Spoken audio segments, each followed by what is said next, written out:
Okay, gentlemen, welcome to our Christmas edition of Cooking at CBC.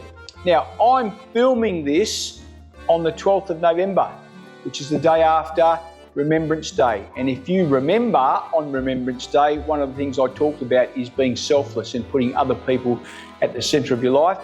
And it would be great if over the Christmas break, you might try your hand at making this dish. So this dish is a staple in most Italian families and was my brother's favourite, my late brother, and my favourite. It would be every Christmas. And I'm going to do a basic one today, but you can almost put anything into it and take anything out of it, and I'll explain that a bit later. So today I'm making pasta al forno, right? Pasta al forno, which basically just means pasta in the oven. So ingredients. Good pasta, generally rigatoni, is what we've always used, okay? I've made a sauce last night because that took me about 2 or so hours. So I'm only going to make a small sauce today, so make it very quickly. But generally, if you put a kilo of mince, you probably have 3 bottles of passato to every kilo of mince. But you can play that by ear, depends on how much you let it reduce and depends on what it's looking like. Right, and then you need, obviously, olive oil to fry the mince, just a splash of that. Good olive oil, made in Italy, so it must be good. And then, so this mince that I use, in Sicilian we call it capoliato. It's a really strange word, not known by many people outside of Sicily, but it's a mixture of pork and beef mince. Okay, I'll get that from Frank's Gourmet Butchery. Fantastic. And then I have 3 ingredients.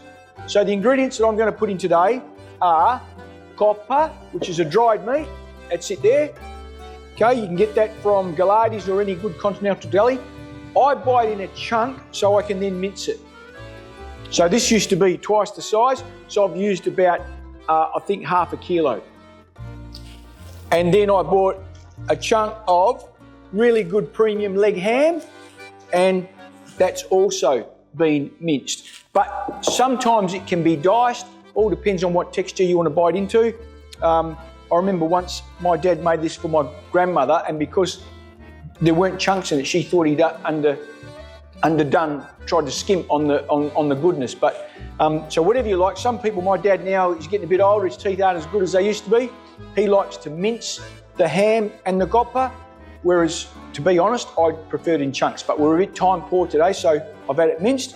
Then some eggs. Some people put peas in the sauce. I used to hate peas when I was a kid, love peas now.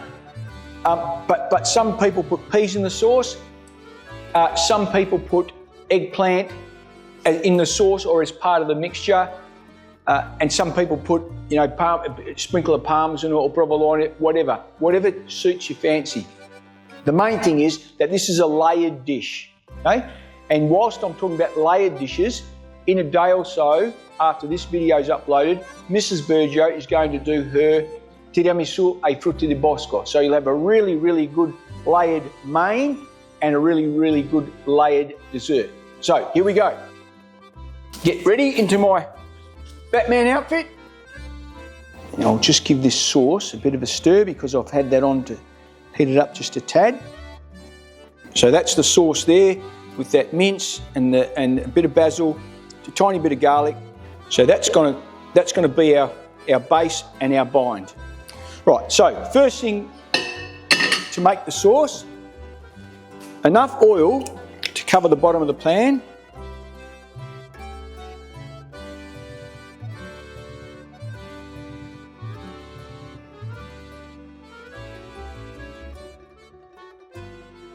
Get that on there. And then we've got our mince. Remembering this mince is a combination, about 50-50. It might even be, you know, it might even be 60-40 with more beef. But the pork just gives it that little bit extra taste. So whatever you prefer. So that's our mince. Wash my hands thoroughly. As soon as it starts smoking, it's ready. And we pop that in there. and let that fry. Now the most important thing when you're frying is you've got to fry it until all the moisture's come out of the mince. And you'll know that when the water disappears. So this is a bit slow. So I'll get it started. As you can see, that's starting to brown. So just keep mixing it around because you don't want it staying in one spot and getting burnt. Now hopefully this one here won't take as long as last night's, because last night's it was freshly ground and so there would have been a bit more moisture in it, whereas this has been in the fridge probably for 24 hours and dried out a tad. When there's no red meat left, then the water will start coming out.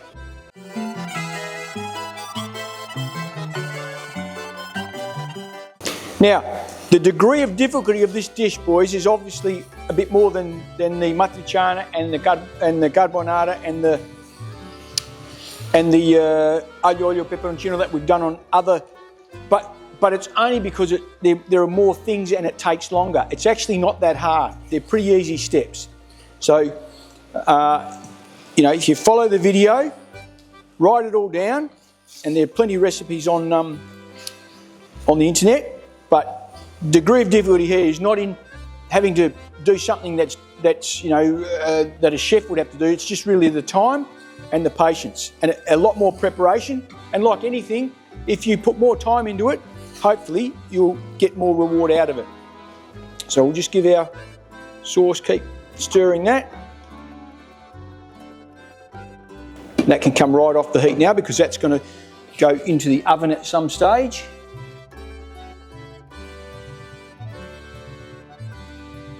So what you can see now, boys, you see bubbling away there, you see the moisture coming out. All right, there's quite a bit of liquid there, and you just keep stirring that around, and that's going to completely dissipate as the heat gets to it, and also as the mince completely dries out. So you can see that it's quite watery there. This is not the time to put your sauce in. So keep mixing that around, and that'll probably take about 10 minutes. It's quite a bit there.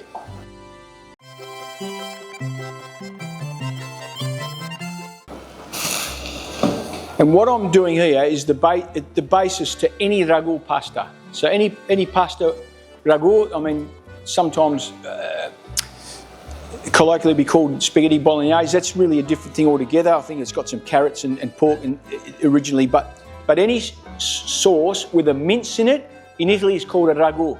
And then you can use that with any type of pasta, spaghetti, spaghettone. You can use it with penne. You can use it with tortellini, fettuccine, tagliatelle, but they all have their basis in a sauce that's got a mince base.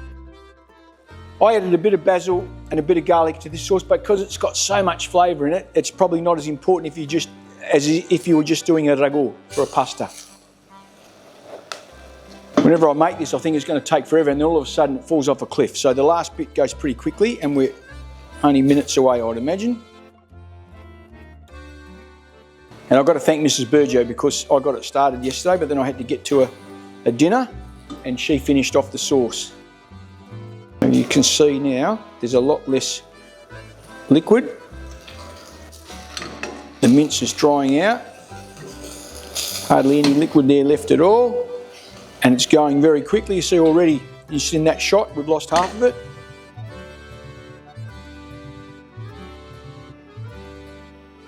And now it's almost gone. And what we add to that is our passata. Now, normally, in my place, my dad makes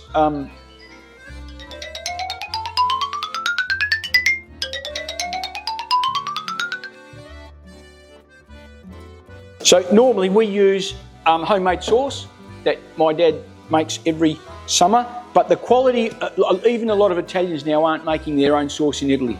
The quality of the passatas that you can get from shops now is outstanding. So, we add that.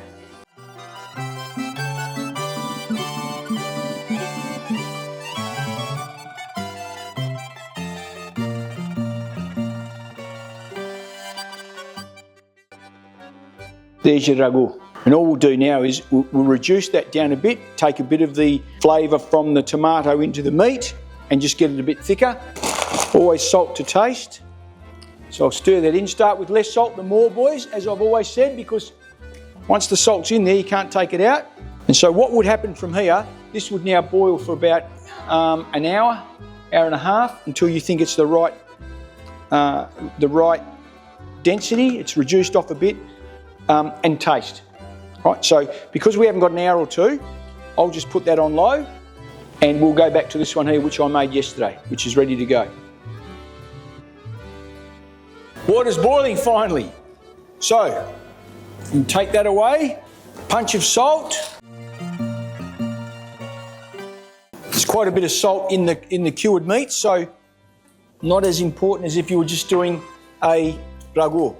Right, use a good pasta. I said this last time, Molisano is a great pasta, Garofalo is a great pasta. There are a few great pastas. Generally, they cost a bit more, but they're well worth it, right? Some of the more well-known brands, not very good pastas. They're made from Durham 00 wheat and generally, made in Italy. And you can even find on some of these where the source of the wheat is. Right, so we're going to put in 2 kilos. It's 500. Kilo. Actually, we'll only put 1.5 kilos. Now, this pasta says that it should cook for 13 minutes. So we're going to cook it for 10 because we're going to finish it off in the oven. So you want it just to be a little bit undercooked. So we'll give that a bit of a stir. And see you in about 10 minutes' time. Okay, one thing I did forget to say, secret ingredient, mozzarella. So plenty of mozzarella, which binds everything and makes it all stick together. In fact, if you let it go cool, it can come out in cubes, right? Today we're not going to do that, so it'll still be quite hot and a bit runny. But if you can leave it like you leave a steak or something, if you leave it for about a quarter of an hour, it'll still be warm, but it comes out in nice cubes. So our pasta's ready. Boys, I say this every time and I will always say it. The most important part here is to keep the steam away from your face. What's also happened while we've been waiting for the pasta to boil is Miss Kalani has beaten the egg whites to a nice stiff consistency. So what I'll do, get this back here, and now we begin to put it together. So, nice deep tray.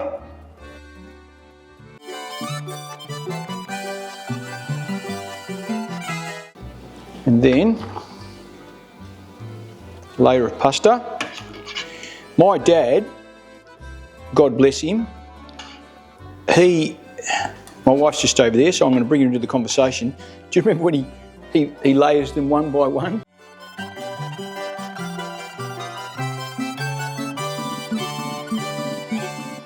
If you remember Mr. Butcher's unbelievable video on baked beans on toast, what he said very importantly is that you've got to get to the corners. Make sure you try not to leave any part of the layer without the meat.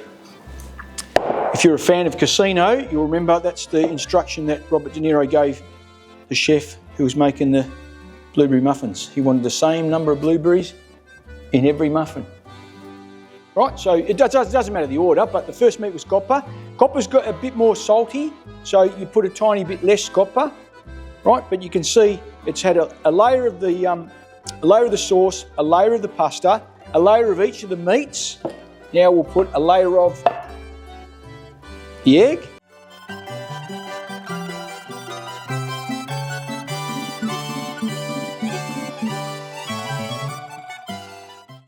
Beautiful. And then a layer of the cheese. The cheese has to be the one that goes on, that's on is the final layer, because that then melts down and binds it all together. Sauce first, then pasta, then your meats in whatever order you like, then your egg, and then your cheese. So we're due now for another layer of sauce.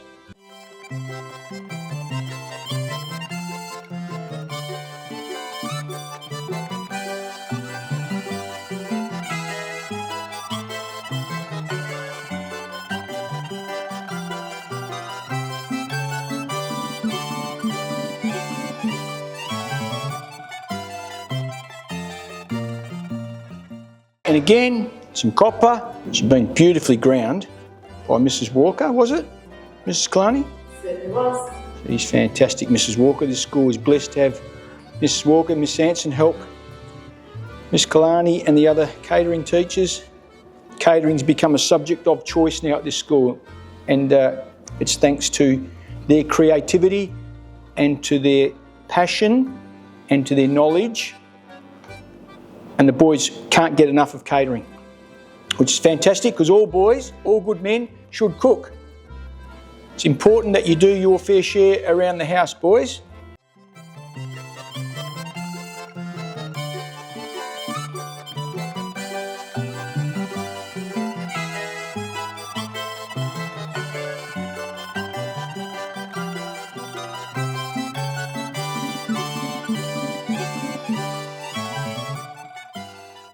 What we do is finish it off with some really stiffly beaten egg. And to be honest, when me and my brother were little, we would fight over the crust. And in fact, my brother, beautiful person that he was, but what he used to do in the middle of the night when this was in the fridge, waiting to be heated the next day, he'd sneak out and take all the... So poor old mum would get there the next morning with her guests and there's no crust left on her pasta forno. Okay, so that there is about to go into the oven 180 to 200 degrees for about 30 minutes or until this is all golden. All right, so we've got our oven on. There she goes. And in 30 minutes time, that'll be ready. So we can see now our crust is starting to brown up nicely and you can see some bubbling. That's the cheese. So that tells us we're pretty close. So I'll probably give that 5 more minutes and we're away. Okay, I think we're there. So if I can do this without burning myself.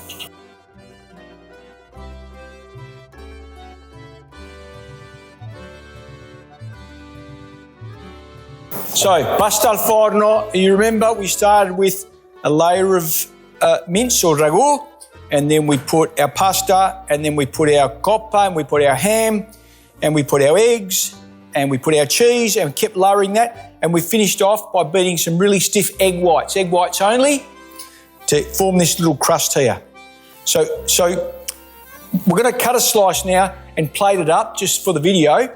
Remember, the longer you leave this, right, say 5, 10, 15 minutes, it'll still be hot, it'll still be edible, but it'll just bind a bit more. And so it'll be easy to plate up and easy to eat. But anyway, if this is a bit runny, it's because we're running out of time. So here we go.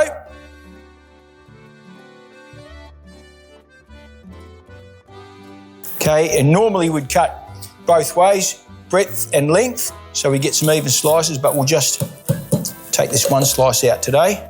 And again, the corner was always my favourite slice.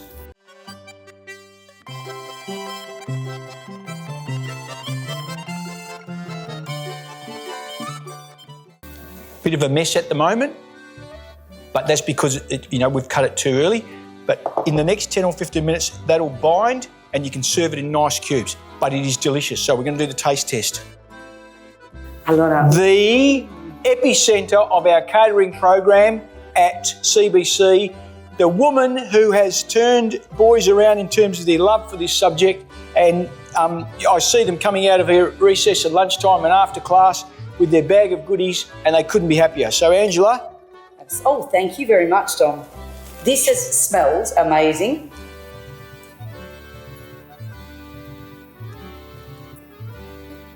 Oh.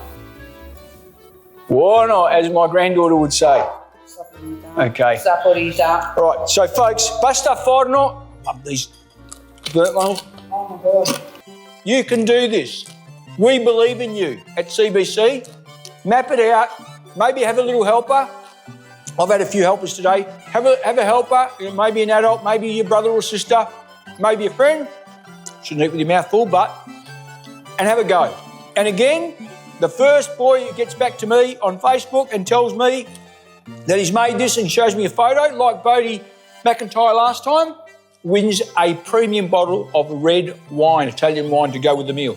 So, in a couple of days' time, Mrs. Burgio will be doing tiramisu with frutti di bosco, so look out for that one too. Also very, very easy and delicious and a great compliment to this. So thank you, boys. Thank you for having a great 2025. Thanks for tuning in. Have a great Christmas, great break. I love you all. Next time.